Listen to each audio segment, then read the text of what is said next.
Mount ரோடில் சென்ட்ரல்ல இருந்து வந்து உள்ளக்க என்டர் ஆனோம்னா முதல்ல வர்றது நியூ எல்ஃபின்ஸ்டன் தியேட்டர். இது வந்துட்டு மவுண்ட் ரோடில் இருக்கிற அண்ணா சிலை சப்வே. இந்த தியேட்டர் இருக்கும்போது சப்வே கிடையாது. இப்போ வந்து சப்வேக்கு எதிரில் இந்த நியூ எல்ஃபின்ஸ்டன் தியேட்டர் இருந்தது. பிறகு அதை ரினோவேட் பண்ணுறதுக்காக வேண்டி அந்த இடத்துல மறுபடியும் இன்னொரு பில்டிங் கட்டினாங்க புதுசா.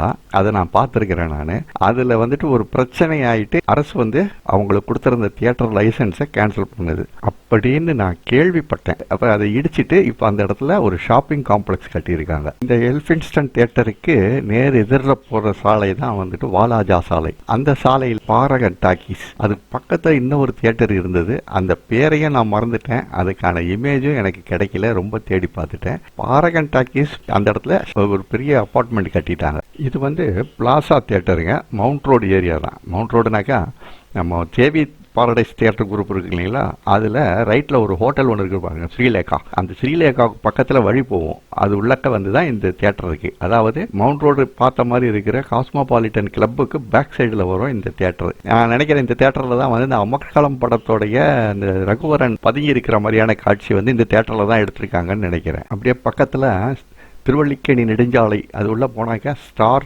டாக்கீஸ் அப்படின்னு ஒன்று வரும். அது ரொம்ப பழைய தியேட்டர் தான். அதுவும் சென்னை எலிஃபென்ட் கேட், அதாவது யானை கவுனின்னு சொல்லுவாங்க, அங்கே நட்ராஜ் அப்படின்னு ஒரு தியேட்டர். இதை ஏன் நான் இப்போ நடுவில் சொல்கிறேன்னாக்கா அந்த ஸ்டார் தியேட்டருக்கும் இதுக்கும் ஒரு சம்மந்தம் இருக்கு. ஸ்டார் தியேட்டரில் வந்து அப்போ யாதோங்கி பாராத் படம் ரிலீஸ் பண்ணாங்க. படம் சரியாக போகலை.